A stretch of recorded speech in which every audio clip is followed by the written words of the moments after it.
आइए डिस्कस करते हैं एक आध एग्जांपल इसके ऊपर। XYZ Limited decided to reduce the paid up capital by rupees 3 per share on 10,000 shares fully paid up। हाँ जी, 3 रुपए कम हो रही है, 3 रुपए से कम हो रही है, तो सिर्फ पेड अप हमें कम करनी है। बताइए, equity share capital debit 10,000 into 3 कितना हो गया? 30,000 टू रिकंस्ट्रक्शन फायदा हुआ कितने का? 30,000 का। बट अगर यही क्वेश्चन मैं कुछ इस तरीके से देता, ABC Limited decided to reduce the paid up to rupees 6 per share on 15,000 shares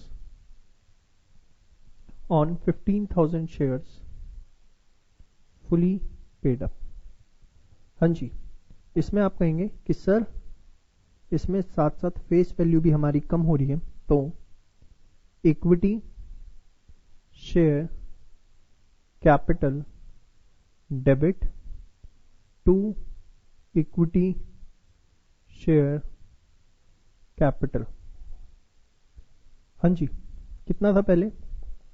10, अब घट के कितना आ गया? 6।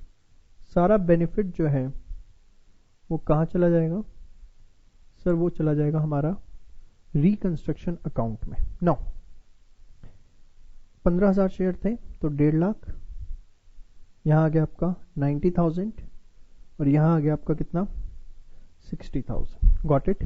चलिए, तो यह आपने देखा पेड अप रिड्यूस होती है तो हम किस तरीके से चीजों को डील करते हैं। आगे हम बात करते हैं कुछ कॉमन छोटी छोटी एंट्रीज की। For contingent liability waived off।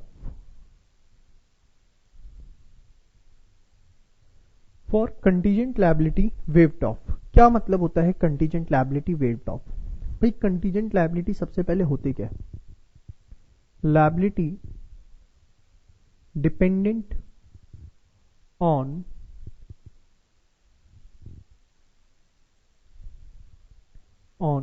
Some future event. ऐसी लायबिलिटी जो किसी फ्यूचर इवेंट पे डिपेंड करती है। सपोज मेरे पे किसी ने केस कर रखा है 5 लाख के कंपनसेशन का, तो अगर मैं केस हार गया तो मुझे वो कंपनसेशन देना पड़ेगा। तो it's a liability which is depending upon the fact whether I am going to win और lose the case. So this is a contingent liability. और कंटीजेंट लायबिलिटी जो है not recorded in books of accounts, इसको हम books of accounts के अंदर record नहीं करते, बस shown as footnote in balance sheet. उसको हम बैलेंस शीट में एक फुटनोट की तरह शो करते हैं। यही होता है। अब जो चीज आपने कभी बुक्स में दिखाई ही नहीं, आपने उसे कभी लायबिलिटी माना ही नहीं, बुक्स ऑफ अकाउंट्स में जो है ही नहीं, अगर वो खत्म हो गई, वो नहीं है, सच सच बताओ, कुछ एंट्री करेंगे? कुछ एंट्री नहीं करेंगे। अरे कभी हमने उसे अपनी बुक्स ऑफ अकाउंट्स में दिखाया ही नहीं, वो चीज अगर खत्म हो गई, वो वाइप ऑफ हो गई, वेव ऑफ हो गई, तो हमें कुछ करने की जरूरत नहीं है। तो इसके लिए हम किसी भी तरह की कोई भी एंट्री रिकॉर्ड नहीं करेंगे। समझ में आ गई बात? बट ध्यान से सुनिए, अगर मैं कहता हूं पेमेंट ऑफ कंटीजेंट लायबिलिटी, हमें पेमेंट करनी पड़ जाती है कंटीजेंट लायबिलिटी। कंटीजेंट लायबिलिटी की हमें पेमेंट करनी पड़ गई। वेव ऑफ हो गई तो कोई दिक्कत नहीं, कभी बुक्स में दिखाया ही नहीं था। बट सपोज मैंने अपने फुटनोट में दिख रखा था कि मुझे शायद 5 लाख रुपए का कंपनसेशन देना पड़े, और अगर ऑल ऑफ सडन मैं कहता हूं भगवान ना करे मुझे वो कंपनसेशन देना पड़ जाए, तो बेटा वो मेरे लिए लॉस हुआ या प्रॉफिट हुआ? सर लॉस हुआ। तो आपने क्या किया, रिकंस्ट्रक्शन को डेबिट करना है। क्यों? क्योंकि वो आपके लिए एक तरह से क्या है, लॉस है। टू, आपका जो कैश कम हुआ आपने कर दिया टू कैश। होपफुली आपके मन में ये डाउट नहीं आना चाहिए कि सर आप इसकी एंट्री करो क्योंकि लायबिलिटी कम हो रही है तो लायबिलिटी टू कैश। नो, क्यों नहीं मैं लायबिलिटी डेबिट कर रहा, क्यों मैं रिकंस्ट्रक्शन को डेबिट कर रहा हूं? क्योंकि हम उसे बुक्स ऑफ अकाउंट्स में कभी हमने दिखाया ही नहीं। जब वो बुक्स ऑफ अकाउंट्स में है ही नहीं, वो खत्म हो गई तो कोई एंट्री नहीं। और अगर वो अराइज हो गई, मुझे 5 लाख का कंपनसेशन देना पड़ गया, ऑल ऑफ सडन वो लायबिलिटी अगर हमारी अराइज हो गई, तो उस सिचुएशन के अंदर वो सारा का सारा पैसा मेरे लिए एक तरह से लॉस है। मैंने रिकंस्ट्रक्शन को डेबिट किया और कैश मेरे पास से जा रहा है, असेट्स क्या हो गए, कम। मेरी लायबिलिटी कम नहीं हो रही, वो मेरा लॉस है। आप ये मत सोचो कि पे करने से मेरी लायबिलिटी कम हो रही है। बेटा लायबिलिटी कहां से कम हो रही है? लायबिलिटी तो कभी बुक्स में दिखाई नहीं, तो लायबिलिटी कैसे मान लूं कि लायबिलिटी कम हो रही है? वो तो मेरा लॉस है, इस वजह से डेबिट हो रहा है। समझ में आ गई ना? चलिए, इसके एग्जाम्पल क्या होते हैं? जैसे मैंने आपको बोला लीगल क्लेम्स, कंटीजेंट लायबिलिटी का एग्जाम्पल। अच्छा, बिल डिस्काउंटेड, बिल डिस्काउंटेड ये भी कंटीजेंट लायबिलिटी है। ये क्या होता है? सपोज मेरे पास एक बिल रिसीवेबल आया, बड़े आराम से रिलैक्स होके सुनिए। मेरे पास एक बिल रिसीवेबल आया, बीआर आया मेरे फ्रेंड से। मैंने उसे अपने बैंक से डिस्काउंट करवा लिया क्योंकि मुझे इमीडिएट कैश की रिक्वायरमेंट थी। समझ में आया? मेरे पास बीआर आया, मैंने उसे अपने बैंक से डिस्काउंट करवा लिया, रीजन बीइंग मुझे कुछ कैश की रिक्वायरमेंट थी। अब ऑन ड्यू डेट बैंक जो है फ्रेंड के पास जाएगा और उससे अमाउंट रिकवर करेगा। बट अगर उसने अमाउंट पे नहीं किया तो बैंक किससे रिकवर करेगा? मुझसे रिकवर करेगा। तो this is again a liability for me कि अगर मेरा फ्रेंड अगर बैंक को ड्यू डेट पे पेमेंट नहीं करता है तो पेमेंट मुझे करनी पड़ जाएगी। सो this is again dependent on the fact whether my friend is going to pay the amount to the bank or not. If my friend will give the amount to bank, then this liability will not arise at all. However, if he gets fail in paying the amount to the bank, then this liability will get arised, and that's why it's a contingent liability for me. So bill discounted is again a contingent liability. Third, preference dividend in arrears. Preference dividend in arrears ये क्या होता है?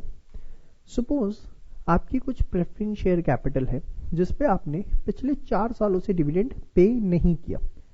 आपके पास कुछ preference share capital है जिसपे आपने पिछले 4 सालों से कोई डिविडेंड पे नहीं किया। अब आपको ये बहुत अच्छे से पता है कि प्रेफरेंस शेयर कैपिटल 2 तरीके की होती है।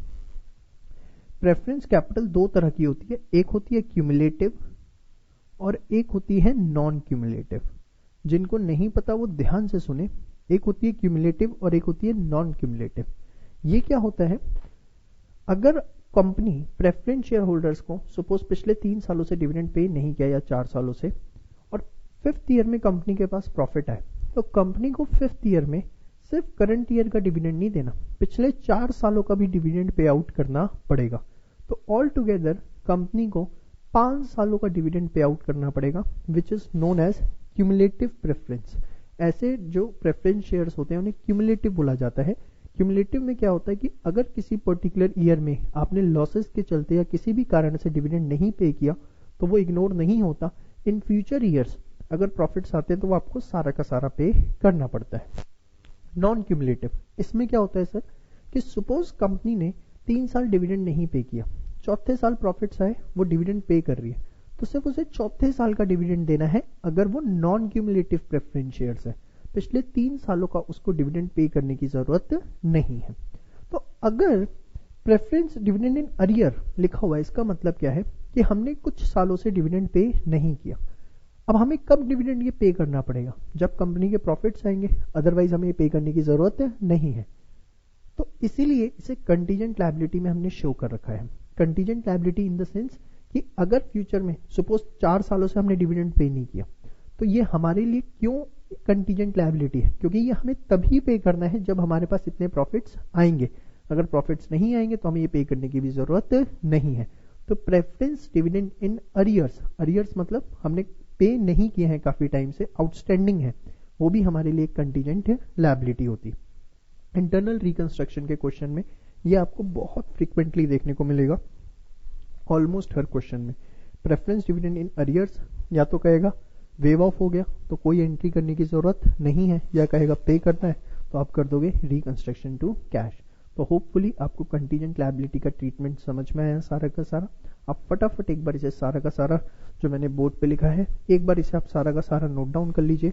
उसके बाद हम अपनी डिस्कशन को आगे बढ़ाते हैं, जो भी हमें चीजें इसमें करनी है।